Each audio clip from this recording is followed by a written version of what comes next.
added us in just in the nick of time. Yeah. I was grooving to the music. What? Who was? What was that song? Who was it by? That's an original composition. That's yours? No, I didn't. Whose was that? That's great tune. I believe an original by Mr. Ty Price. Oh, that's a great tune, man. Yeah, he does. I'm still waiting. I'm still waiting to bring back some Greasy Weasel. I mean, I haven't heard that in a long time.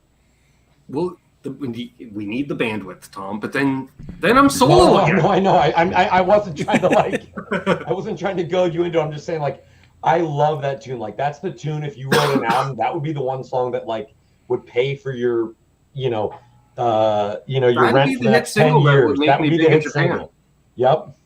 I love that tune, dude. Let's see. Wow, we've already got quite the crowd in the chat. 30 people already in the chat tonight, which is awesome for Monday. Nice. We've got Papa Blue, William De Silva, Chris from Coburg, new name, and new channel member, I do believe. Nice. He did that. He was waiting. He was in early in the chat. He was so bored. He hit that join button. You're really bored when, I tell you.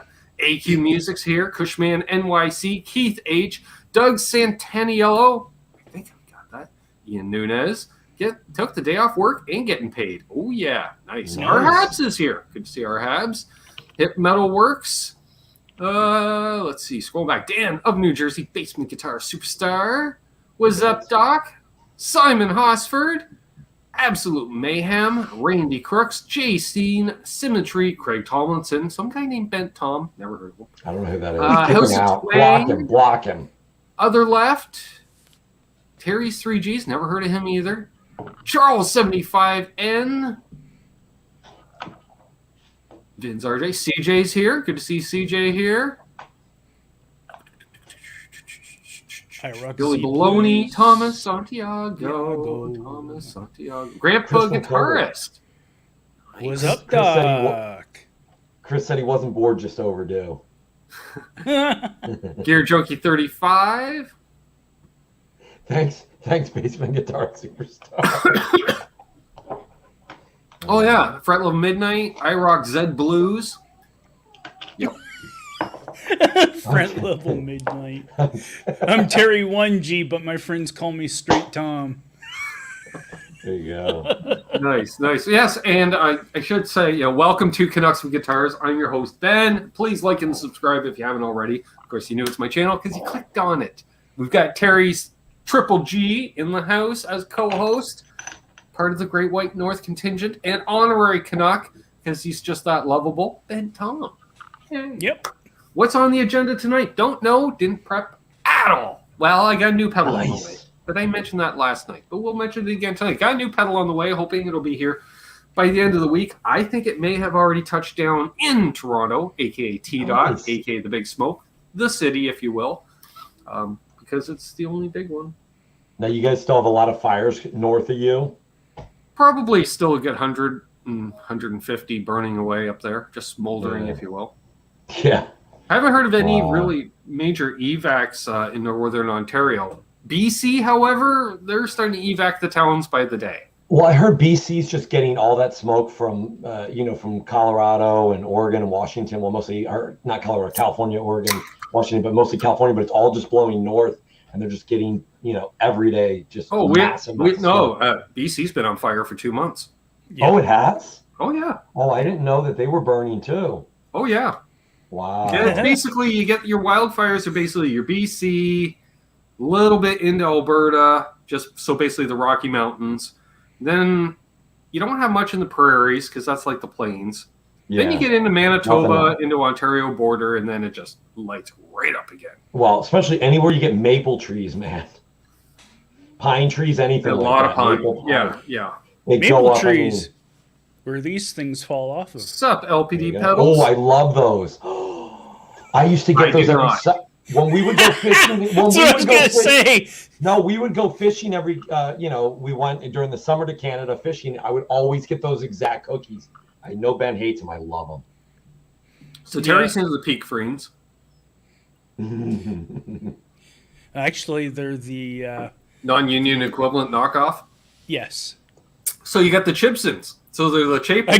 I got the chips and maple cookies, yes, as well as the filled Oreo. Oh, nice. They were on at the local super independent for $1. Was it $2 a box? So two boxes, $4, and then on top of that, you got points. So you actually got 800 points. Were you shopping at the drugstore, Terry?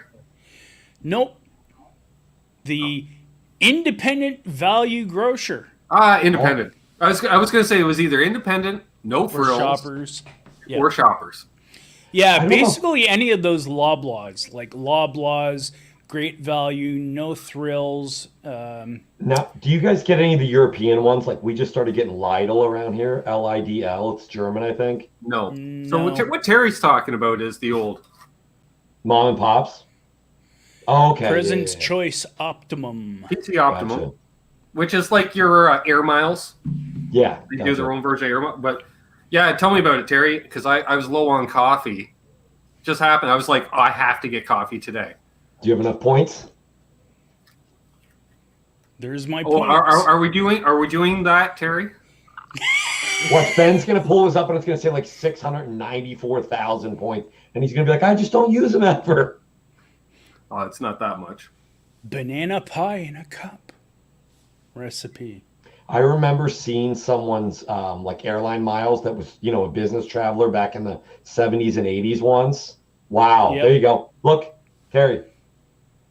I wasn't that far off. Jesus. 117,000. Oh my God. Ben's gonna buy he's gonna buy the company.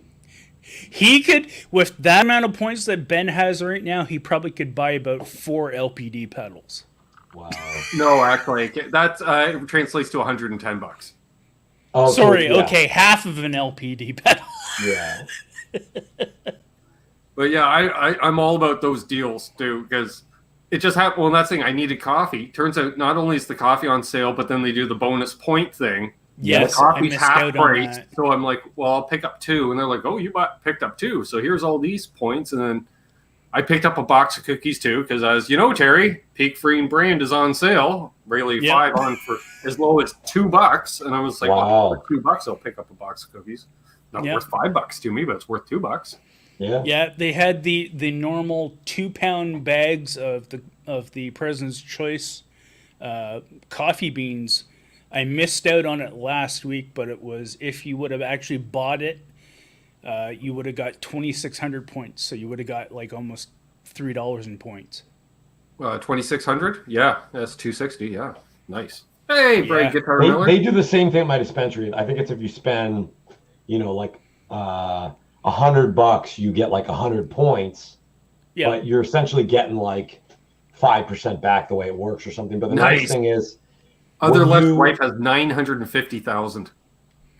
So I mean, it's 5%, but they do it the way they do it is you have to spend either $500 or $1,000. So it usually only comes up like once every year or two that I spend that much. But when you hit that, they're like, "Oh, you have $100 off today," and I'm like, "All right, I'm gonna buy 120 worth. Well, and that's $20 and be out here with all this product." Once a month, the drugstore does a deal. If you spend $50, they give you like 20,000 points. So basically it's $20 back. Yep. And this month they're doing. I got the offer. It's what you got to spend $50 on no name brand. Yeah. Stuff. So you just buy anything that can sit in the shelf for like 3 years that won't go off.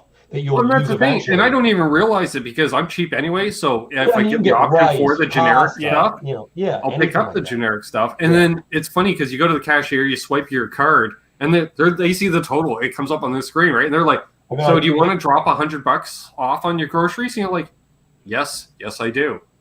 Exactly. And that's what I use it for. That's the awesomest feeling is when you do that. You go and you do your groceries and you've built up the points. And then they say like, oh, okay, well, your amount is $125. Do you want to redeem points to do that? So it's like, yeah, okay, I'll redeem my points. And then you knock off like $80. So then you got like $120 worth of groceries for like $40 or something like that. It's like, and I don't know about you, Terry, but I find every third or fourth time you grocery shop, you just happen to see a few extra sales. So you'll spend that extra, say $75 on groceries, right? Right. Well, because of where we shop, you're going to get that many more points because the sale items also do the points as an incentive. And then I'll throw down, like say $100 off. So it's like, yeah, here's your groceries at half price. And you're like, yeah, I just got a month's worth of groceries for half price. I saw one with a giant cart, and once they took the money off, they're like, $6.34. Yeah, like what? another one of the deals right now for this week is for every $1 of no-name pasta you buy, you get 100 points. Yeah. Wow. So if you buy, can make sure to buy more than one because they price them at 99 cents. So you just double up. So if you bought like $10 worth of no-name pasta, which would give you tons of pasta. I don't get name brand pasta. That's like if I went and said, I only want Gibson or Fender gasoline. It's gasoline, but it's got to be branded by Gibson or Fender. I don't want that Squire gasoline. But, sir, it's the same gasoline. We just put a name on it. Doesn't matter. You know what I mean? Yeah, like, paying for the logo. It's a pasta, dude. Like, so on that note, we are 12 minutes in the show. If you have any questions, guitar related or food, we got the food portion of the show out early. We could get into coupons. We could go the whole. Hey, Jay Steen, Mike Jones, Tinkerbell. Oh, Chris from Coburg said, "Okay, let's spark one up. 3, 2, 1, let's go." I'm still getting it ready. Oh, I suppose. The only thing I can spark up is this. So. Well, and I see like a few people are mentioning, you spend more or whatever. That's the incentive for the points and stuff. It's like. I never used to do it, and I don't change my grocery shopping habits. I'm just taking advantage of it. Mm-hmm. My list is up here now. I have an old man shopping list where it's like you eat the same stuff every week, and it's me and 2 sons. It's 3 guys in the house. Yeah. So, I mean, you know how that is with your dad. You're buying for only men that eat the same. Well, my kids are boys, but, males that eat the same stuff. So you just can buy the same stuff every week. You know what I mean? Yeah. Well, and basically, my only question for him ever is, I'm like, do you want any different snack food? Because I've been buying you like 2 bags of regular chips a month. So he has it there once in a while. 2 boxes of the same cookies a month. I'm the same way. Frozen yogurt. Always the same thing. He loves frozen yogurt, but I'm like, do you want anything other than vanilla or strawberry? No. Like mix it up. No. Yeah, like black cherry. Kind gets the Chapman's same 2 flavors. Black cherry. Oh, that is good. Okay, apparently Symmetry's still rolling too. All right, well, we'll just. Yeah, I guess for those that didn't watch last week, yes, I washed my hair and my hair all fell out, and I'm now left with this hair. Yeah, for some reason though, it only fell in length, not complete strands. Yeah. Who Yours it's because he had his hair though. hand washed by Edward Scissorhands. That's the problem. And so that's all that was left. Ben is the before, Terry's in between, and I'm when they screw up. Like now he has just shaved off. And I've had all the above hairstyles. Old school, preppy, new age. Last week, I had a little kid in public point over and very loudly say, "Mommy, the hair's in the wrong spot. It's supposed to be on his head, Mommy." She was like, "Come on, stop." And I was like, fine. I was like, right on, kid. Okay, while you do that, I'll answer the one question. I was going to say, I don't think there's a photo of me anymore with my head shaved, because when I had my head shaved, I'm usually in a photo with somebody else, and those photos don't exist anymore. I'll have to find the pictures of me when my hair was like at its longest. It was crazy, man. That's me now. I've never had mine was like just to the bottom of my back. Like right where my back and my waist met.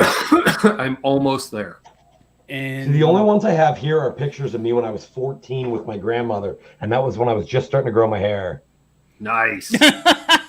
But my hair, you can see it was super curly when I had hair. Yeah, you got a bit of an Alex Van Halen thing going on there. That's exactly what my hair was like. It almost looks too like she combed her hair over onto his head. Yeah, right. To CJ in the side chat, yes, that is a 2021 technically Starcaster Classic Vibe. Yes. What's up, Dwight? Clear stickers. Oh, I saw Lawrence. There he is. Nair in your shampoo. Oh, and a follow-up to last week's show, because I just remembered. I did announce that there was 4 nice drive A's, parts for 4. Other left had spoken for 1.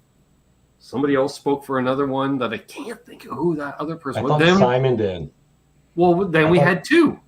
then there were two. So, Simon, he picked one up. Somehow he already got his. Like, how does that happen? Like, to Australia in 3 days. I think Lawrence teleported it. So then, also personal delivery. During the show, I showed off, Jen's monster board, and I said, "Ha, Tom, take that." And I said, "Notice he's missing a nice drive, eh?" Well, he isn't now. He bought the last one. Yeah, I was gonna say, did he buy the last two? Oh, there you go. Jens got the fourth. Yeah. Who was the fourth? It was other left was on the waiting list. Oh, I think it was Charles. He said, I look up and it just says, "Oh, there you go. It's really Ben. Really Ben." UPS Ben. Well. Okay. UPS Worldwide Saver. Okay. I see. I'm thinking like me going to the UPS. I forget he has a business account. Whole different story. Well, and then I just thought to myself, yeah, but did Simon have to pay $100 to receive it? I'm curious. Makes you wonder how UPS sends stuff over. Did they have like trained dolphins that like they send over? Oh, they just throw it on aircraft. Or is it maybe whale? Maybe it's by whale. Aircraft. For international UPS has their own aircraft. Yeah, or they'll just fill up a cargo bin and throw it on any flight. Well, exactly. And if it's someone like Lawrence that's a business customer, they will put it on any flight. If you're a non-business customer, you have to pay to get it there in that many days. If you're a business customer, if they can get it there early, they will. Lawrence, I see what you did there, eh? I get it. That's why we use it. I still won't deal with them. I won't deal with them. No. Well, I can't deal with them. Somebody asked about or gave the opinion about the classic vibes. I'll currently say that the only classic vibes thing that I didn't haven't had any of the offsets. Never did get my hands on the telly, but I've had the Gen 1 50s and 60s Stratocasters. I'll be right back. Sure. And this is the first of the newer ones. And again, just from my first impressions of having it for the short amount of time that I've had, I can see that they have upgraded that series. So I would imagine if you actually went and got one of the second generation classic vibes, no matter what kind of shape / platform you choose, I think you're probably going to get an awesome instrument. Hey, Mark Effects. Fretlove Midnight says, "I'll take a Harley Benton over a classic vibe." Okay. In that regard, in my experience of having both Harley Benton and they're pretty lateral. It's moot point, really. Yeah, they're comparable. I don't know price wise how they compare, but they're comparable. Mark Effects is in the house. Good to see Mark in here. Oh, that reminds me. Guitar Man 45 can't get in here. He can't comment. I don't think any of us accidentally blocked him, but I'm wondering if he has. I've seen him comment.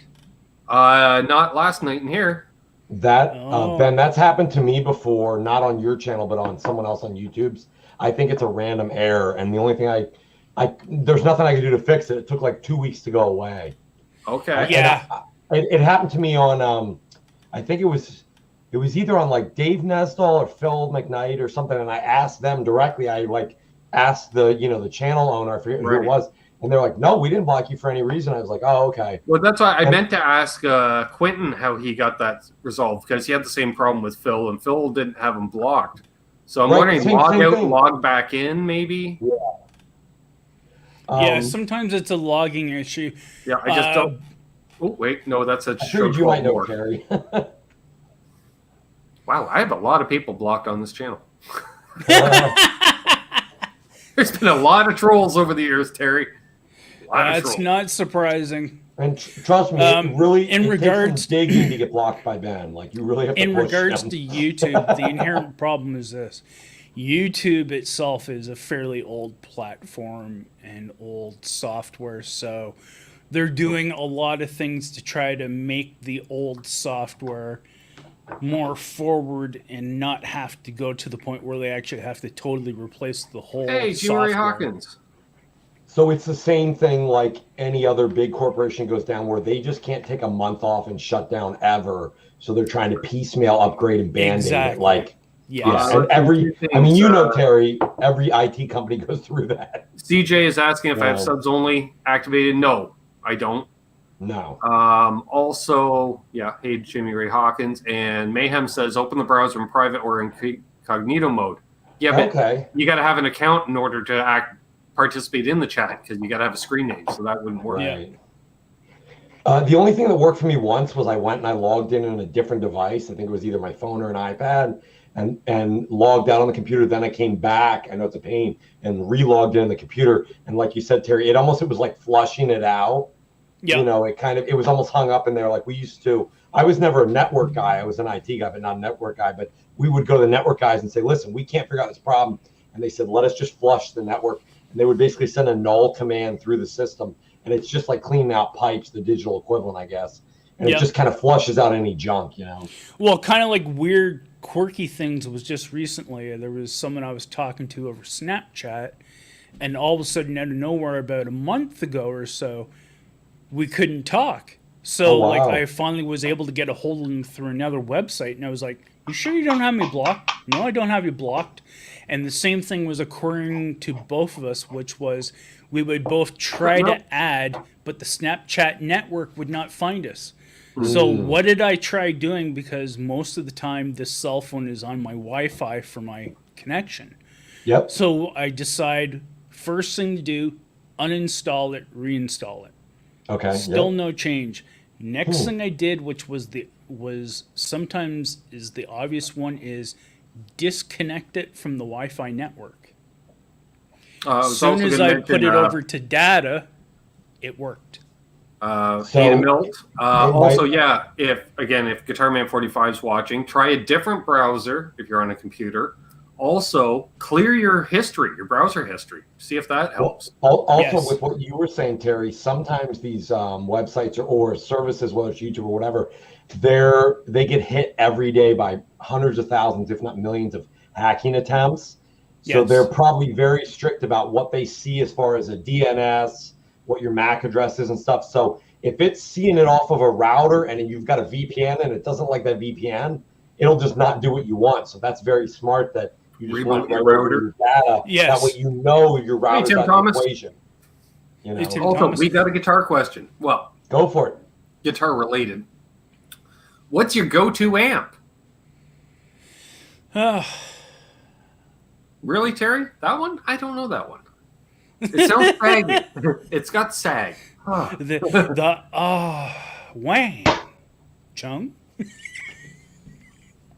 Jimmy Ray Hawkins said he's selling or sold his Morgan, Bogner, Matchless, and others. My question is, which Matchless do you still have it? Is it a Mark Sampson? Is it a Sampson era 90s Matchless? And is it a DC30 or some AC30 copy variation? Hey, Sean Zimmerman. All right, so what's your go-to amp, Tom? Oh, an old Marshall. There we are. Terry? Here's mine. There you Marshall go. as well. Marshall code on a budget, though, my go-to now is a Fender Pro Junior. Never thought I would think that, but great amp. Mine is my Blues Deluxe. Oh, yeah, great one. Yeah, that's just the go-to. Why? It's in the left channel of my stereo amp. And that's what everything's connected to. I think it's a great demo amp, too, because every backline is going to have one of those. I think I need to retube it. The Blues Deluxe and the Hot Rod Deluxe, those two amps, every gig backline. That thing's got to have at least 300-400 hours on the tubes at this point. So I think it's time to retube. It doesn't sound bad, but I'd like to hear what it sounds like with new tubes. I'm wondering that with like two of my amps too. Well, okay, let's be honest. I'm going to change the preamp tubes for just the one channel because I don't use the other channel. Yeah. Or maybe I'll just swap them. I could do that. Aha. Because I don't use the other channel. But then again, they're probably still on and when it's in standby for hours and days at a time. So they're still on. So, they're still getting heat. Yeah, they're getting heat to them. So yeah. Here's the inherent problem, though, when bringing that up. The inherent problem nowadays is now there are so many amps from as cheap as like $150. Yeah, but you're not All getting the a way tube up amp to- for 150. Well, you can get a hybrid like a Joyo. I was gonna make a That's not too comment, but bad. Tube amp, Barry. I was gonna make a comment, but I'm not gonna include like insane deals I got off of Craigslist. Yeah. Well, that too. Yeah. I mean, Yeah, that's the I other got- thing too. like especially Best- for me to best feel deal. comfortable doing demos, I got to play through a tube amp. Best deal I ever got is a hand-wired, handmade tube amp by a guy named Doug Hoffman. Doesn't make them anymore. He made 30 of them. They're military spec.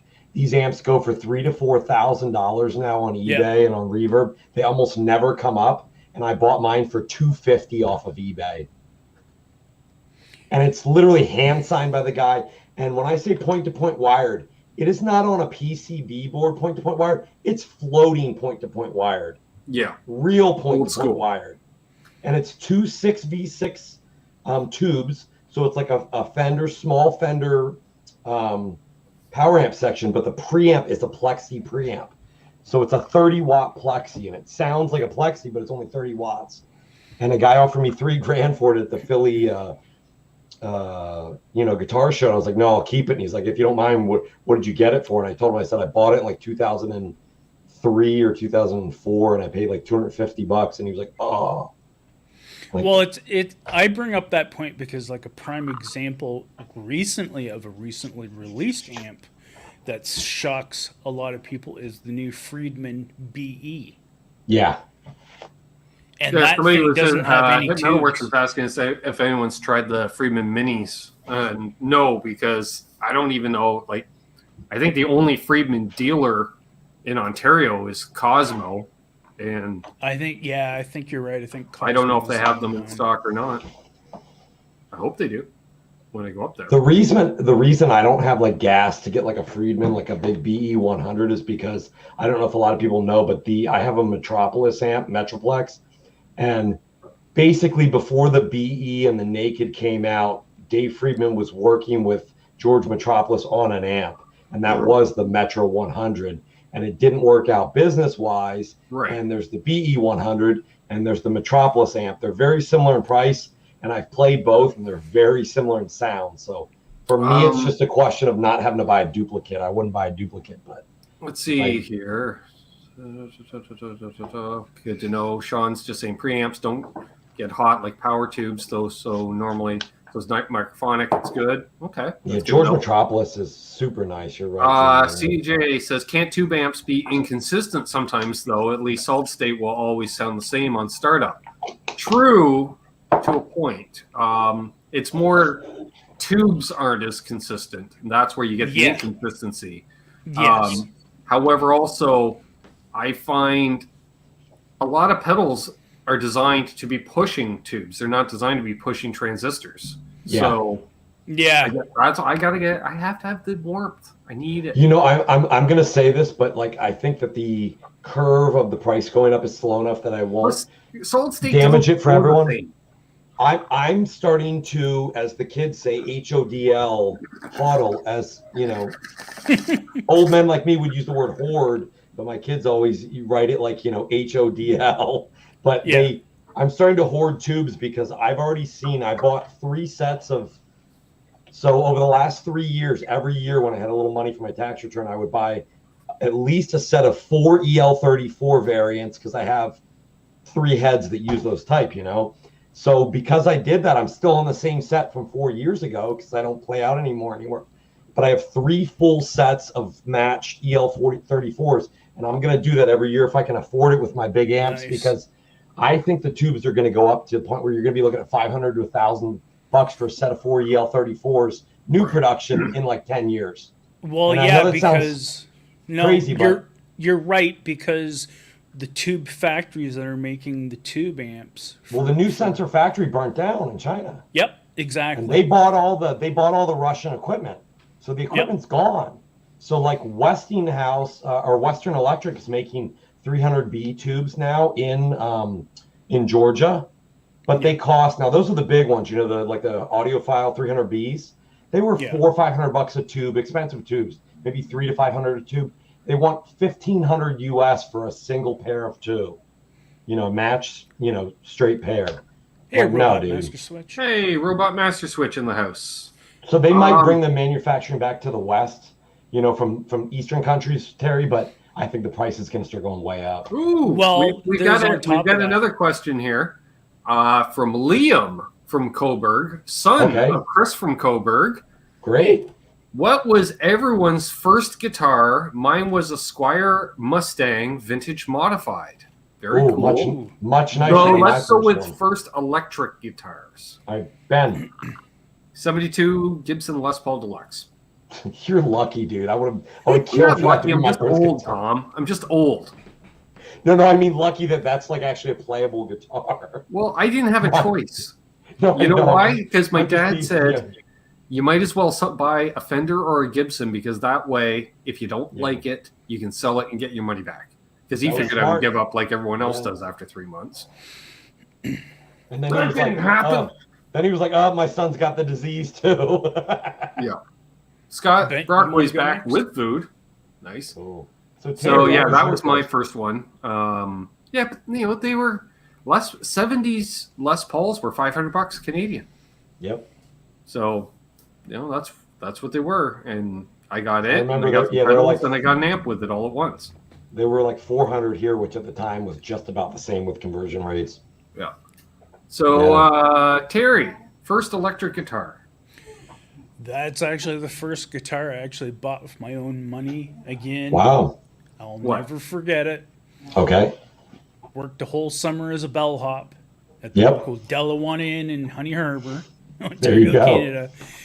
And so I managed to score for about the $800 I saved up a gently used. I'm venturing to guess that it was probably an 85 72. It was supposed to be 68 reissue Stratocaster, but I think, as I was telling Ben the other day, I think it was actually more like a 62. Okay. Stratocaster, Olympic white, maple neck. Also, at the same time, I was able to get a little Gorilla G10 with chorus on board, Hey, and you the were tube chorus. stack. You And were then on chorus, top of man. that, I was also able to snag a used Fender old school black squared off case with the orange crush interior. Nice. Oh wow. Nice. The case that was on that might have been original because the late 60s and early 70s cases, I have, my 69 Strat case is original and the handle's broken on it, but it's that orange crushed kind of. Yeah, Yeah, some it were- was an some were original. orange, some were red that turned to orange. My 67 case was red. I think it was more red. Actually, similar to the background that we're using, with a touch Yeah. of orange in it, but it has faded a little orange over the years. I know the Jazz Masters, I think, came with that yellowishy gold. Yep. Like that honey kind of color. Yeah. Yeah. But by the time I bought my Strat, just black fur. The outside of the case was identical. They hadn't changed from 67 to 89. The cases themselves had not, Fender hardshell case. How Why- many why- thousands of those went out the door? Exactly. And it was the same case, whether it be a Tele or a Strat. Smart move Those- by Fender. Those, whatever machines they use for tooling those cases paid for themselves. Oh, yeah. Yeah. Hey, Zach Thong.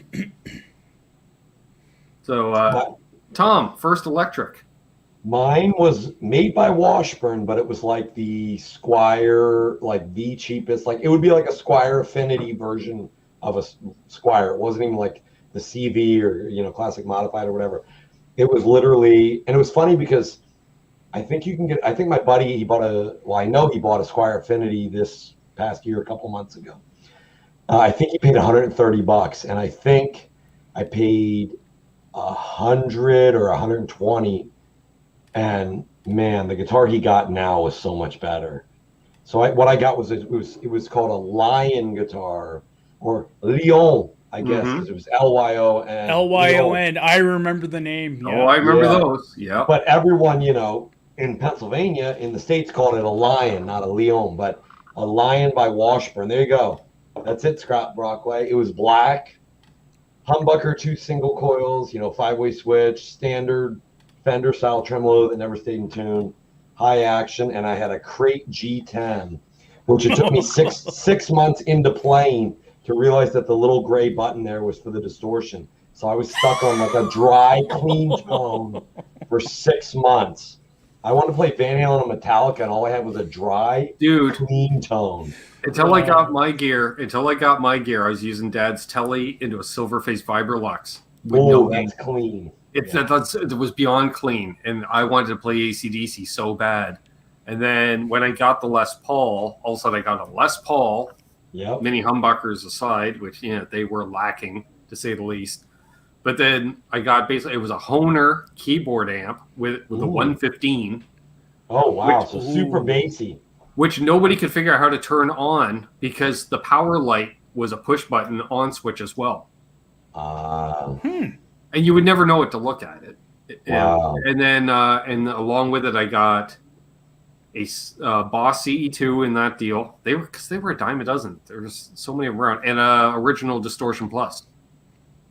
And I didn't like the Distortion Plus because it had to run off battery because there was no 9-volt adapter, Tom. So I made sure to flip it quickly. Yeah, I think I got upwards of $50 for that pedal because I told the kid. I said, Randy Rhoads used one of these. Oh yeah. Yeah.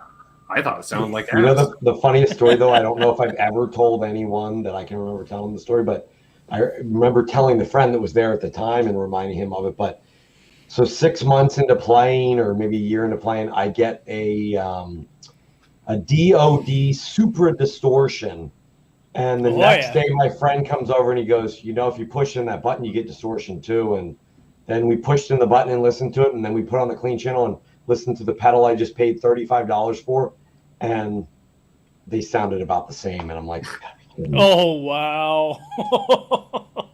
Like I just mowed like 2 or 3 lawns to buy this pedal. And it sounds like what I had there. He goes, you didn't know you had that in the amp all along? And I'm like, you got to be kidding me. Adam D just picked up a sick Squire Bullet Strat from Guitar Center. Nice. I got one of those I'm working on. Nice. Chris from Coburg. Cut myself. So do you like that Starcaster, Terry? What version is it again? This year, 2020 or 2021. It's brand new. I just got it last month? I should say also on my first guitar, I did shell out some coin because I bought all that stuff used. And I think I was into the 2 pedals, the guitar and the amp for $750, which in 1990, I think I picked that stuff up. That's a lot. Yeah, because I think I was making $4 an hour. So you said $750 you paid? I will give them, you can tell me what they cost now. So I still have my second guitar ever, which I saved money, and then my dad made up the difference for me, like $100 I didn't have. I still have my second guitar for my birthday. But it was like an early '90s Studio Les Paul, and at the time it was $525 brand new. So what are those brand new now? Like a Studio Les Paul brand new? I think $1,200 US. So more than double the cost. So you can imagine if Ben spent $750, that would be like spending $1,500 US, would be like $1,900 Canadian today. That's a lot of money to spend, especially when you're that age. Like I said, back when I bought my Fender, I basically had 2 guitar options that I was looking at. So it was either the slightly used Fender Stratocaster, or if I could have came up with another $300 or so, I could have got for $1,100 Canadian, brand new 1985 Gibson Les Paul Standard and a nice cherry burst finish. It's weird though, like when you're that age and like just starting to work, like I remember like when they say coming up with an extra $300, when you're in that situation, that's just not going to happen. That's like months of work, like. Yeah, like it would have took me to the point that, and because here in my town, it was a small mom and pop shop, even though they had tons of guitars, they literally had 3 walls just jammed with guitars back in the early 80s. They were that big of a store for the whole area, but still, that specific Les Paul, if I would have went 3 months trying to save up that rest of that money to get it, it probably would have been sold. Yeah. So The first good amp I ever had was a 50 watt JCM 800 2203, and it was the rare or the less common U.S. export, as in English company exporting to the U.S. had the 6550s, same as KT88. 6550. Anyone that doesn't know, it's just the American, designation, or the North American designation for it. But that amp was so clean and loud. But if you put a slight boost pedal in front of it, that amp was amazing. I wish I never sold it. And I paid $300 for the head. And then I had a Sun 4x12 cabinet that I paid either 150 or $200 for. It's funny, 4x12 cabinets have not gone up a lot in price because they weigh so much that after keeping one for 5 years, someone's like, just give me 2 bills and get it out of here. Like, But that's I had that until and mahogany. Mahogany. those with old the Sun Gibson cabinets. Marauder. Those old Sun cabinets didn't sound bad. Some of them had selections. I think the one I had, I don't know if they were Fanes or if they were Sun branded speakers, but they sounded fine. They sounded great. That thing was so loud though too. It was the loudest 50 watt amp I've ever played. Loud and clean, man. Scott Brockway, there's nothing wrong with eating. Eating is important, especially if you are diabetic. I have to be very careful. I'm hypoglycemic. I'm very careful about how much sugar I eat. Hey, Tech 64. I know you and I talked about it, Terry. I'm like, I don't mess around with like dumping sugar because I know I'll pay for it for the next 3 days if I just eat like too much sugar, I just Robot Master Switch. Sun cabs make doom people all itchy pants. Yeah. No, it was great. Yeah. The low end was great. Yeah. And then I stupidly sold both of those, and I got a 5150 half stack the year they came out, Van Halen, a PV 5150, which was a great amp. I saved that until I went to college, and then I sold it to a friend of mine who's still a giggy musician. I don't know if he still has it, but it didn't go like just to a store or anything. But that's a crazy thing. How much do you think I paid brand new 5150 half stack? Now I'll say one of my best friends worked at a local music store, and it was one of those things where he was the only employee, the owner was the only other employee, and the only other third guy in the store was the only guy that taught lessons there. Right. Hey, Todd. Three people in the store, the owner, a lesson guy, and one employee. So I went in, and some kid had brought it brand new from like Guitar Center or Sam Ash, one of those places, and then brought it in and dumped it on them and lost a lot of money on it. So they sold it to me. Now it was brand new because literally it was a week after they came out, so it looked brand new, but technically it was used. What do you think I got it for, man? Half stack in 90, I don't know, 90, whatever they came out, 91. Did they come out 91? 400 US. Little more. Like, I mean, it was literally like a couple weeks after they came out. Okay, probably. I think I paid $450 for the cabinet and $450 for the head and $2 for the cabinet. So $650 with tax. It might have been $700 total. But I mean, almost brand new. Like, I took it out to a buddy of mine's place to jam, and this guy was like, "I'll give you $1,000 for it right now," because he was a guy that mowed lawns, so he always had cash on him. He mowed like 5 lawns a day kind of thing, like every day of the week. He worked all summer, and he's like, and he had $100 bills. This friend of ours, he's like, "Give you $1,000 for it now." It's like, "No, I'm keeping that amp." But that was a great amp, man. Nice. I thought so anyway. See a bunch of people mentioning their first guitars and various guitars. Great to see. Nice to see. We got 60 people watching. Wow, 61 people watching. If you haven't already, please leave a thumbs up. Again, if you're new to the channel, please subscribe. Yo, Fruitcake Tony in the house. There he is. What's up, Tony? Hey, Fruitcake Tony. I have a question. What's the one piece of gear for you guys, for you, Terry or Ben, either one of you, that got away that like you don't want like a Les Paul again? You want that one? Oh, well, I wouldn't mind because you don't see Les Paul Deluxes around, and I'd like to have a mini humbucker guitar just to have a mini humbucker guitar. So, like, can I tell you the feeling when I found my original Les Paul that I sold, which is this one? That's the one I got. That's the Les Paul Studio. I sold and I marked it. I scratched my initials in the wood of the inside of the control cavity. So I knew, and I found it, and then I thought I lost it, but a buddy of mine bought it for me online at almost twice the price I originally paid for it on Reverb. And he brought me over to his house and goes, I want to show you something. I bought it. I was like, you son of a bitch. And then he said, no, it's a gift for you. That was a crazy feeling, man. That's awesome. Well, how about for you, Terry? I've gone through so many guitars over the years. Yeah. You know, low-end Gibsons, high-end Fenders, Squire, like, you name it. I think I probably would have to go back to that original Fender 1984. It's Young Love, too, right? Yeah. It's Young Love, too. Yeah. It's nostalgia. And I remember that guitar didn't play the greatest. It weighed a ton. And I remember, and this is something I've noticed about Les Pauls. Les Pauls are too balanced these days. Yeah. It used to be, I don't know if you remember, Tom, you could only buy, these were basically the only strap locks you get, the Shalers, right? Yep.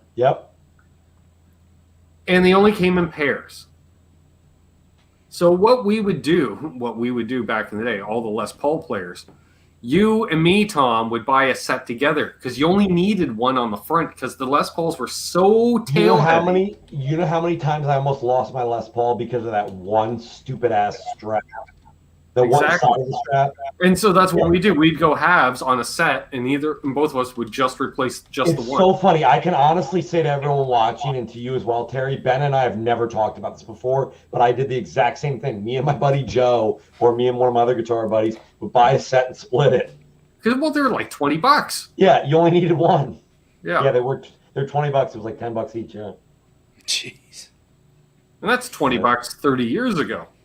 That's $20 back then was like 1.5 lawns. I think I made like a big lawn. I can make $15-$20 a big lawn. So that was a couple hours of work. I mean, hard work. Yeah, it was an evening working in my parents' restaurant. You know, like a 5-hour shift at $4 an hour. It's $20. I remember I got a raise. I was making $4.25 an hour because I was the head dishwasher. Like I had to keep kids from messing off and like smoking joints in the back. So, head dishwasher, you get the extra quarter an hour. That's actually, that's $1 a shift extra. I mean, that's a lot. Actually, the thing that got away would have to be, if it wasn't the Les Paul, it would be a 62, 63 Baseman cab, 212 Tweed with Jensens. Oh, yeah. Nice. Yeah, which I paid $20 for because it was very dirty, and someone did a 60. Was it blonde or brown? It was blonde, tweed. Yeah, tweed with the that's the with a light brown cloth. Yeah, like tan cloth with tweed. Like it was tweed on tweed almost. That's the more desirable, rare one. Yeah, you got it for $20. Well, yeah, because it had a layer, 20 years of dust on it from sitting in a barn, and the people had done a whole hippie thing over the grill cloth. Man, so the guy figured it was 91% alcohol will take that paint right off of a grill cloth. In case anyone's, I should have been there back. I'll go back in time and I'll tell you. But anyone who gets that, I didn't sell it for that. I traded it. I think I traded it for an Applause by Ovation. Okay. I think I did a straight up trade on that, and that was a regret. I immediately put that thing up for sale. I'm like, these things are unplayable. But I wanted one just to have, because you would see all the videos and everyone's playing Ovations in the videos because they were them like tack. It was that or a tack for for amplified acoustic. Yeah. Well, I saw like a Steve Vai video and saw him, and I saw Joe Satriani playing Ibanez's. So I promptly took my JCM 800 in and traded it straight up for like an Ibanez 550 RG kind of deal. I think it was 750 or whatever it was. But I'd much rather at the time, I thought I was getting a great deal. Now I'm like, actually, to kind of retort what I said, now thinking about it, there's actually two guitars. There's the first guitar that I mentioned that was the first guitar I bought. Okay. The second guitar was the second guitar I got when I started to replay again back in 2009. And actually, somebody brought up a very similar thing. It was a 95 Jackson with a black Jackson dual humbucker with a Floyd Rose trim that wasn't properly working or like it had issues. dual humbuckers, and the reverse headstock, black with a rosewood fingerboard, black headstock. Hey, can I show something real quick here, Ben? Sure. Hold on Is one it you second. not going to the GNR show last week? Apparently that was 10 minutes from your home. Oh yeah. Well, That's in what- all fairness, I heard 4 out of 5 members, although I think they got more than that on stage because they got a keyboard player too, at least. But that yeah, I heard sharing? everybody but Axel's pretty good. Is that sharing right there? Sharing now. Yep. That is essentially what I had, like a 90 or 91 Oh yeah.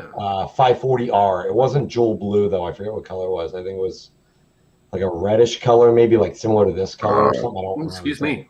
But anyway, that's what I So we went had. from 63 to 65 watching. Awesome. But then I traded or sold that for something I can't remember. So that was gone. I'm trying to think what other equipment. I used to have one of those Digitech GSP7 processors. Oh yeah. And then what else Yes, did I have? Dimitri, that's the one with Wolfgang opening. What is it? Mammoth WVH. Something like that. And then I I never had get it right. I don't know. Mammoth. I'll tell you, the 2 amps I'd want to back over any of them though. I had a 68, early 68 Vibralux reverb. So it was silver face, but it was the blue line or the black line one. It was before they switched. It's silver face aesthetics, but it's still black face internally. And it was a great little amp. I sold that to a friend of mine, actually a guitar player who is a Everyone Spanish needs to break guy. for about Master Switch.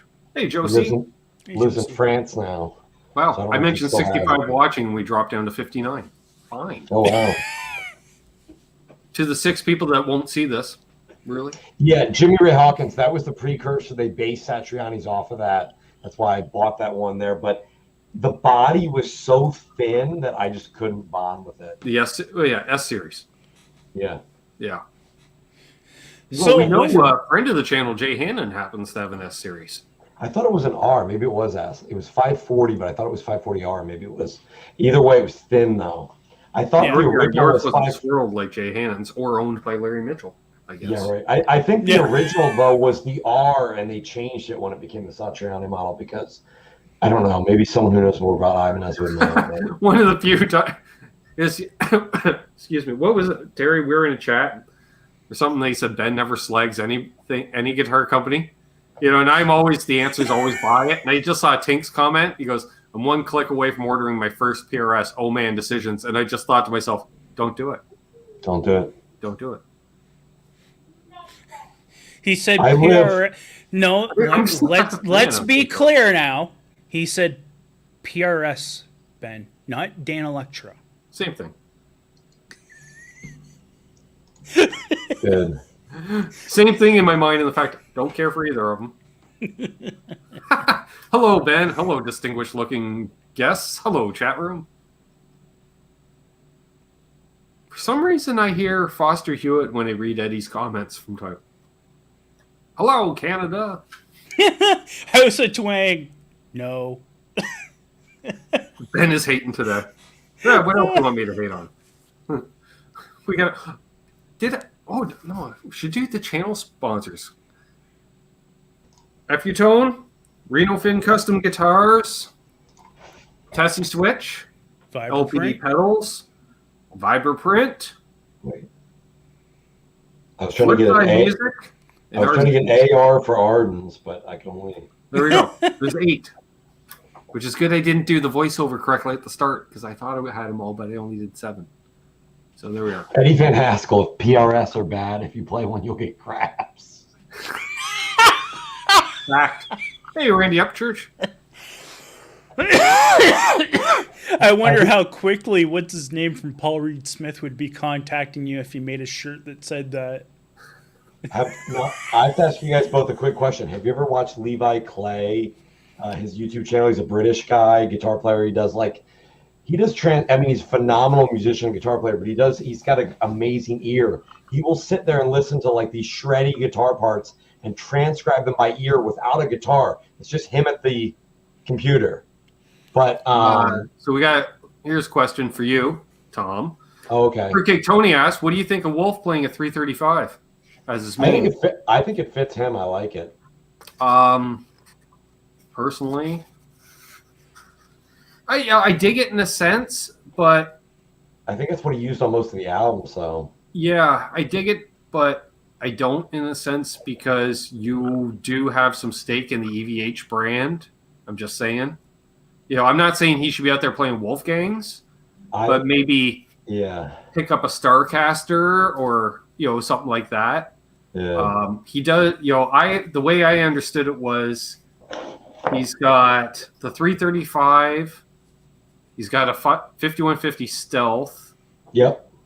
And oh crap, what was the other one? I knew this. Trini Lopez. The Trini Lopez. Thank you, Tom. Yeah. So he digs the semi hollows. That's fine. Why did I flip the page over to do the blank page? So I wanted, before I forget again, also mention the patrons getting the shout out on the page because we're hitting the top of the hour. You can really help support the channel, and they take the least amount of money. Don't even get me started on Google and the new tax. They take a lot. So you can become a patron over on Patreon. Haha. And you can have your name read off like Guitar Man 45, Symmetry, Paul McNary, Mickey Settlemeyer, Joe C, Keith H, Knucklehead Zero. Unfucking believable, who we haven't seen in the chat tonight, but he did buy 3 guitars, so I get it. Charles 75N, he comments on everything, which is awesome. John ZD 351, JP Page 2, Jose Benito Martinez Jr., the one and only Fruitcake Tony, host of Halenville and Show Me Your Pick, because he's pretty busy. Bent Tom, he can be seen on those. See, tied it right in together. Some guy named Bent Tom. Had him on last week. We'll have him on again. Yeah. Craig Tomlinson, haven't had him on yet. Should. Cousin Todd Flowers, he's been on. He's doing well. Charles Green, just because. Brad Guitar Miller, and of course, Absolute Mayhem. Because I have 8 comments waiting. Chris from Cobra, I live like just west, about 30 or 40 minutes west of Philly, depending on traffic. I'm like 5 minutes from Westchester, if you know where Westchester is. Where's Jared Beach? Owner of a new, hang on, he owns a new PRS 7-string Holcomb. Oh, yeah. With Evertune. Brett Holcomb. Rumor has it, it's Silly Sweet. Sounds cool. I played 7 strings. I haven't played one long. Now Jared's asking Tink. I'm like, no, I'm trying to talk Tink out of buying a PRS. Sorry. Interesting story by Papa Blue there that he put to me. 19. Okay, you're going to bring it up, or do you want me to read it? I don't know. Go for it. I was drinking beer. Okay. 1976. I saw that. 18. Dating a 26-year-old. Nice. She buys me a Les Paul copy for Christmas. She bought your innocence too, young man. But she gave me gas. Now I have 33 guitars. You know, that story was so good, Preston Smith showed up. But What's Up Doc's got to head out. So there we go. Preston, take What's Up Doc's seat. If she's 26 and he's 18, she gave him gas, but he was giving her D. So... I think it's a fair trade. You know what I'm saying? He got the gas, for guitars. She got the D. So folks, if you have any last-minute questions, get them in now. We're getting ready to wrap things up here on the Canucks with Guitars live Q&A show where we actually had some Q's and A's. Perfect. I love it when it works. More even about guitars. Coming up this week, what's going on in Ben's world this week? Oh, tomorrow night, NAS Canucks with myself and Cousin Doug. No, he won't be in studio again this week. Although, Barry, you had to admit, last week was next level when we were both in the same room together. That was good. That was probably the best show you have done together in regards to under that. I was lurking in my car listening, and the woman next to me, because I had the windows closed, but our cars were, one spot next to each other, and she keeps looking over like, what's going on? Because I'm going, laughing in my car. It was fun. You guys are funny together. Scott asked what was in the joint last night. I don't know. There was a lot. I told Mayhem no more challenges. That was a big one. I still gotta like operate a show, like House of Twang. Thank you very much. We shall celebrate that on the way out. The highlight. All right, Liam. By the way, how old is Liam? That doesn't matter. What I'm doing is legal anyways. What do you guys think about the new Kramer Beretta specials? Kramer Beretta special. I saw that, Lawrence. I saw that.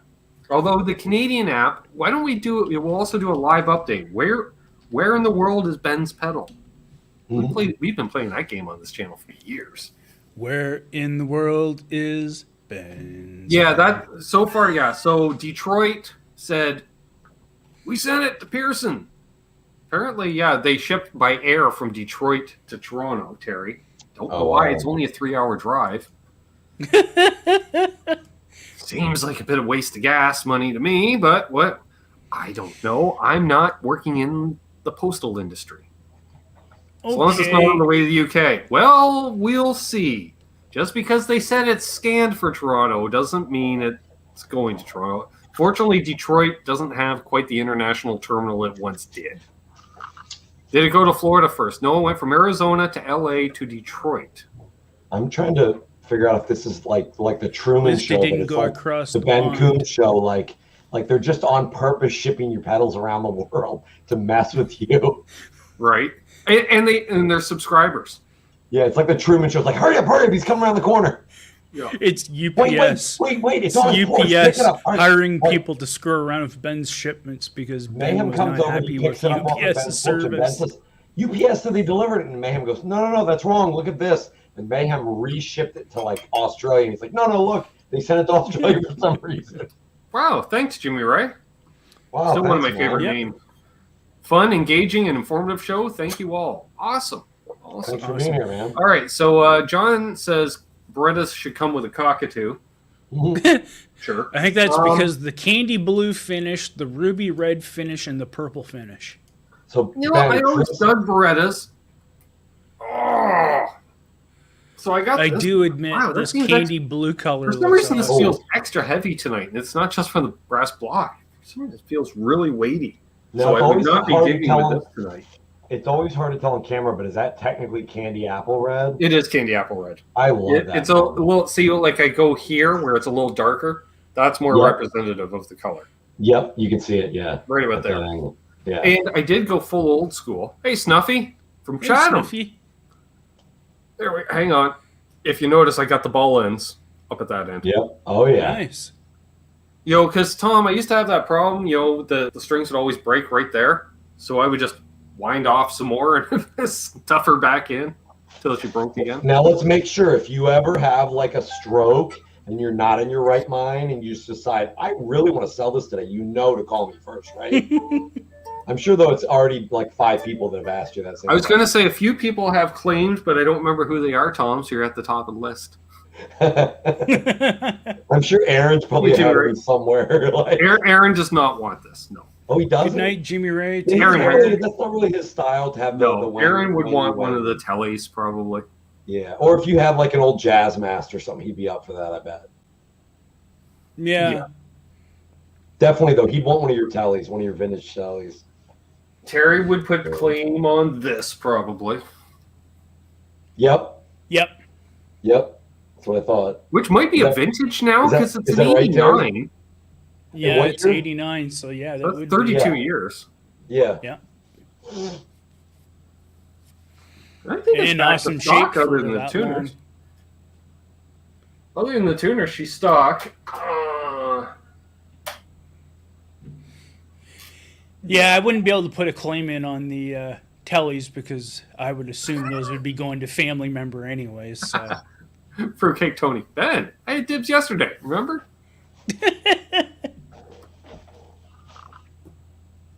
Yeah. Actually, I would assume Aaron would actually put dibs on your pedal collection. Of anything that is the Chibson still available? Milt asks. I never play it, Milt. There you go. I'm just saying. I can't say, Milt, I can't sell this. This is illegal to sell to you because of what it is. I can't sell it to you. You could give it to him for free, and you could sell him your autograph on a piece of paper. Yes, I Well, can't sell it to you, but it's awesome that you're interested in it. You know, for X amount of money, I will sell you my autograph. Now, my autograph comes with this guitar for free. You know. Hey, Sandra. Hey, what's up, Sandra? Ben, you know they do that in Washington, D.C. because they have very unique cannabis laws. So they can't sell you cannabis, but they can sell you a T-shirt for $40 that happens to have about 3.5 or 4 grams clipped onto the sleeve. they give that away for free while they sell you a T-shirt. You know, so you see these people carrying around T-shirts, or you always. Why did you pay so much for that that T-shirt? It's terrible. Yeah, exactly. Maybe the 4 ounces of weed that came with it. Okay. Hey, Magic Man. For some reason, I can't see Sandra's comment in here. Ben showed me. Oh, I can't see it now either. I seen it. I see Fruitcake Tony saying hi. There I it is. see Sandra's. What's up, all you beautiful people? Hit that like. Thank you, Sandra. My voice is going again. I had approved it. It was, for some reason, it was blanked out. Maybe because YouTube gets weird sometimes now with I see all caps. Like YouTube sometimes. What was I going to say? Dang it. Yes, the wonderful workings of YouTube. Yeah. Don't know. All right. I haven't even told you about the tax situation, Tom. Oh no. I'm not saying that YouTube is now they are now taxing me on all income from American viewers, which is It's against the law. most of y'all. But they're now taxing me at 24% on that income. 24%? Yeah. That's after taking 30% off the top. So you can do the math. Now I'm trying to figure out how their lawyers get away with this. Like, it's a new law this year, Tom. It just enacted. So this must be like these digital copyright laws kind of things where it's like you're not actually working in the U.S., but technically the servers are based in the U.S., the Google servers, so that we can say that you're working as an attaché of the U.S. Because therefore we can tax you at our rate. That's bullshit, man. Well, the idea is you're paying income tax the same way as like at any job. Right. But if you don't file in the U.S., then I can fill out some form apparently and apply to get the money back at the end of the year. Do you know how quickly they send you that money back? None at all, Fret Level Midnight. Actually get the money back? They will stonewall you to get that money back. Sorry, Fret Level Midnight. Patreon charges, I think, you guys sales tax now. What? I think. What? $30 for 7 grams, Preston? Yep. I forgot how cheap it is for you guys up there. Yeah, Ben, you sent me that picture at the that one dispensary, like a drive-through dispensary on the res, or close to the res, I forget, one of the reservations. But the price, it's like 80% cheaper than here. And on the res, it's tax-free. Oh, man. I pay high rate and taxes, but, just thank God I can't go to jail for it here, All right, yes, Ben. Oh, Patreon's cut. I think Patreon takes 4 to 5%. It's really low. They really don't take much. I just actually searched for it here. It comes up on Patreon support. Patreon is required by law to add sales tax or VAT or other similar taxes to some Patreon payments. Tax laws in many countries and U.S. states have evolved in recent years to require online marketplaces as well as video and audio streaming companies to apply sales tax to transactions. Yeah. So you'll pay sales tax local to you or relative to you based on what you contribute a month. VPN won't work again because it's American viewers. They track where the money's coming from. It doesn't matter where it's going. Yep. If everybody else used a VPN, then maybe. That's what it would have to be. Like all the American viewers would need to use VPNs. Gotcha. Well, you'd also have to have Google's AdSense and whatever other money pull-in programs actually appear in a neutral site for it to be non-effective. But considering all the servers are in the U.S., U.S. law is applicable. Yeah, I don't know if you're in Canada, if your government is as shitty as ours, but you know why they did it in the U.S.? Because they were realizing that within 20 to 30 years, some people said 50, I think it's probably 15 to 20 at the most, 99% of commerce will be online. Yeah, it'll just be digital. It's just going to go that way. You know, and people are like, no, I don't believe that. But no, I'm talking about in the U.S., major business. Mm-hmm. So their reasoning for it is, we're going to lose all that tax money, which is hundreds of millions, if not billions of dollars a year. We better get in early now and set it up. And it's called something like zone taxing. Wow, nice. I don't know if that's showing up. There we go. 24K gold. Yeah, that's like a offshoot of Acapulco, right? I don't know. It just I think it's. I don't know, Tom. I put it in the saxophone. We play a tune. That's the way it works. But in regards to what I find, it's agreeable to conversation. Yeah. It works well for on air. I have my off air. Yeah. I have my puttering around during the day, which is similar to the on air, but the on air is a little more relaxing. Yeah. In regards to what Tom was just saying, actually, Canada started like e-commerce like already 5-6 years ago. So America getting into this idea, oh, well, we better start getting into it. Well, like usual, late to the game. Oh, we're always late to the game. You know what the motto is in the U.S., and I love my country, nothing against it. I'm not unpatriotic, but, you know, at a certain point, the level of ethnocentrism becomes almost offensive even when you're from the country. And I find it funny when, you know, they're like, okay. That's true. And a friend of mine who's English was pointing this out, and he goes, you realize that, you know, him being English, he said, we did the same thing that you guys as, you know, not North Americans, but in the United States, you know, when he says Americans, he means, you know, people from the U.S. did. You came throughout history, you came late to the game, and then you tried to steal it and act like you made it up. Scott's got the right thing. All right, who wants to read that one? The Dental Damn Dudes. What's going on, gents? Playing my drop B jazz master whilst watching the show. Have a great week, all. What's up, Boner Jams? Nice, Boner Jams. The one and only. One and only. But, I mean, you know, look at like the TV show The Office. It was a popular English TV show, and then they brought it to the U.S. and act like the English one never happened. You know? Yep. Come on. Or same thing, they try to do that with a lot of Canadian shows. They did that with a few British shows. That's a Canadian show. They just ripped it off and changed the characters, or they just made, you know. Did you ever watch, there was a show I used to watch, which was, I watched it when I lived in England, but it was a Canadian show, and it was called Kenny versus Spenny. I love that show. I think they may or may not have hung out with one or both. They were best friends, and one of them was kind of more conservative, and the other one was a ball buster. And they would do challenges with each other where if you lost, the punishment was harsh. But I watched some of that. I think Richie used to watch it, and I watched some of it. But then I was at a bar one night, and I'm pretty sure Kenny was there. One guy was kind of chubby, and one guy was like real thin. Yeah. And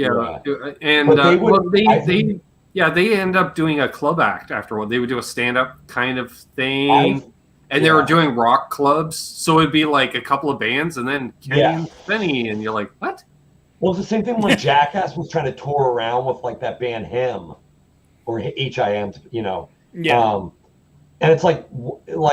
We just want to hear this. We want to hear the hardcore band, but we don't want to hear you guys be stupid and staple your chest with staplers on stage. Like, that's not funny. Like, you know, like they're basically getting drunk and like mutilating themselves on stage while the band playing. It's like, all right, cool. Like, I guess. You know, now you think you're G.G. Allen, you know, like.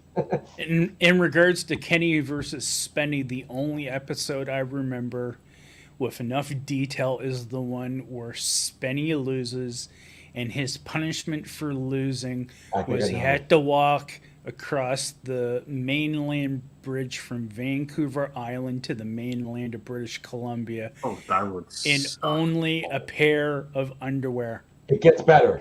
But what did they do to him when he was on the bridge? Ice cold water.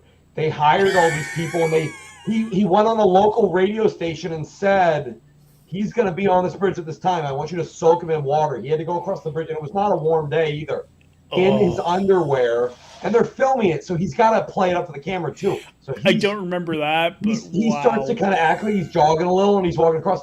They're dousing him like with ice cold I'll just water. say right now, it just shows you, Tom, how low a bar is set though to get a show on.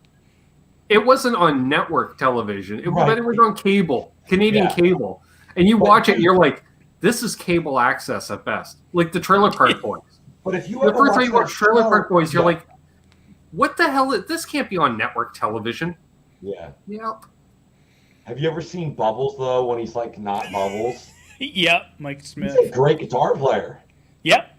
But the best one I saw was it's him backstage, and he's in the Bubbles character with the like crazy thick glasses. But he goes, "Yeah, Bubbles plays a little guitar too." When he starts shredding, like it's hilarious. And he's like, "Yeah, Bubbles likes guitar." Yeah, well, that's good. Yeah, that's how he and Alex became good friends. You know, because yeah, they like you saw when they met. Yeah, when they met them, that was the best. Yeah, like Alex did the TV series, and then he did the movie, and that's largely because hanging out on set. And Alex, he's a cool guy, and then Bubbles like and I guess they were jamming in the trailers, during their downtime and stuff. or the random Canadianness. So Tim, might as well throw him under the bus. Tim, who owner of Vibraprint, one of the show sponsors. That's how we'll just tie it in. He's at Pearson, where possibly my pedal is. See how waiting on a flight out to Calgary. And of course you're waiting because you got to be there early. Oh yeah. And he looks over, and there's Jim Leahy. Oh wow! So he walked over. He says, "Nice to meet you." Blah blah blah. He's like, "Yeah, nice to meet you." He said, "Heading out to Calgary." Yeah. He goes, "Want to grab a pint?" Why not? So he went and grabbed a drink with Jim Leahy because he figured, nice. That was the one thing about that actor that unfortunately died not that long ago, who played the character. The guy was apparently a awesome individual and would do exactly something like that. Well, he had a gig. Tom, he got a gig. And I think possibly the dude who played Randy as well. Yes. John go around. Yes. That's his name. Bars John hired Dunford. them. Bars hired them just to drink in their bars, Tom. Well, did anyone ever hire him to play? Who's the crazy dude that ended up unfortunately committing suicide that was always on acid and drinking all day? Hunter Thompson. Did anyone ever? Because he looks like he could have played a phenomenal Hunter Thompson. He could have. Just the haircut with the little hair on the side and the dark like aviator glasses. Yeah, but bars around here, it's like, come get drunk with Randy and Leahy. I'm like, I'm good. No. Yeah, I remember that. Like they had his a you know, when they weren't calling him Jim, his nickname was the Liquor. You got to hire that guy. Like, that's going to sell drinks in your bar immediately. There you go. Randy is Pat Roach. Thanks, Brett. Yes. Thank you. See you, Randy. Have a good night. Randy Bobandy. Don't eat too many cheeseburgers, Randy. Not Randy Bobandy, though. How many Dairy Queen tickets do you want, Randy, for that? What? We're getting a little deep in the trail. Well, it's Canadian content.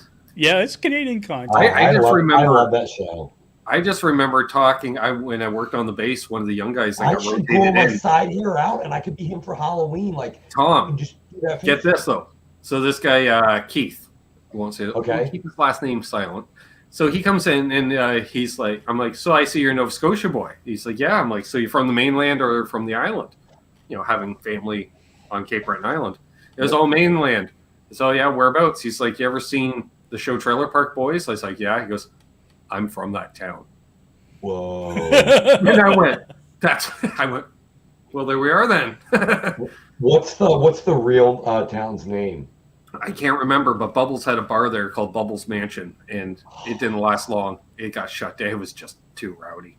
Yeah. And that says something. Wow. I vaguely remember it. Robot Master Switch was asking about an old cab, what to do with an old cab when I think he said the speakers were getting a little rough in it. Throw new speakers in it. get them reconed or throw new speakers. These days, it might actually be cheaper just to buy some new ones, depending, unless they're vintage or highly collectible speakers. I'd just buy new ones, wouldn't you, Ben? Or just put the old ones aside. You know, keep them. Okay, here it is. Here. The the question was, guys, what do you do with like vintage cabs? Do you swap out the speakers? I have a 1972 Strandle-Gibson 2x12, and I look the OG speakers out because they are fragile AF. Yeah, they're very thin, and the paper in those old cabinets, the Standells, they were Gibson basically. They're great speakers, but very, as far as I've been told, because I've never owned one, very thin speakers. So, but you, like Terry and Ben were saying, I would just buy replacements. I mean, they're standard sizes. Yeah. So. You kind of are left with no point of buying a replacement, whether it be, I don't know if you'd want to try to buy an original replacement or a RMA or an original kind of OEM. Cheers, Boner Jams. Enjoy that Jazzmaster in your drop B. Yep. Which I'm pretty sure that's a baritone at this point. Just saying. Nice. Enjoy, my friend. On that note, we're getting close to her. We got 45 people still tuned in, but I see a few people dipping out. Terry, any parting words on tonight? Oh, we should mention, coming up this Sunday. Sunday. We have Sean Hurwitz returning. With stories from what it's like gigging in 2021 on a not just for friends and family scale. So he's done a handful of big events already with Smash Mouth. So looking forward to our good friend Sean coming back for what, third, fourth time? I don't know what it is. Yeah. But, well, hang on, Chris. Don't be dipping out yet. We got parting thoughts. Terry, parting thoughts? Quick update on where Trailer Park Boys were actually filmed. First 4 seasons were filmed in different trailer parks in Nova Scotia, Canada. The pilot was filmed in Spryfield, Nova Scotia. The first season was filmed in Sackville. The second in Dartmouth. The third in Lakeside, and the fourth back in Dartmouth again. I like Chris. I'm here. All right. Just saying. All right. Beyond that, thank you very much, everyone, for the positive feedback on the new haircut. I've been getting lots of compliments on it. Get long, Terry. You're due for a trim. Yep. It looks good, man. Beyond that, thanks again to the awesome people out there in the YouTube guitar community. Don't forget to check out his channel, folks. If you haven't already, subscribe to Terry. Yeah, that would help a little bit. Yeah. Put a link to your channel in the chat. Okie dokie. Why not? And bam. Down to Tom. Oh, me. Tom. The only thing I have to say, I guess I was going to answer a question here, or try to. So Blackjack Guitar said you could recone the speakers and keep it stock. That is an option too. It depends, I guess. I have a cabinet, like a 70s cabinet with old Celestians, and I don't know the how those speakers are in your cabinet, but like I know in the Celestians, I had one that had reconed original Celestians, and it's the same magnet, but they never sounded the same because part of the magic of the old speakers was the fact that over the years, the actual paper in them, or whatever they're made out of, but these are paper speakers, the other one that I had, it wears down, it thins out over time, so they're more fragile, but they sound different. So Hey, but Jay, I mean, tuning in just at the end here. We're just wrapping things up. 7:08. I would just put in new ones, because I'll give you an example. For the price of what a vintage speaker costs, you could get a whole set of like 3 or 4, like a 4x12 of one new one. So if you only need 2, it's much cheaper. And the difference in sound, what would you say, Ben and Terry? It's going to be so minuscule, like in the scheme of things. Yeah, I'd take out the original speakers so you don't hurt them any further.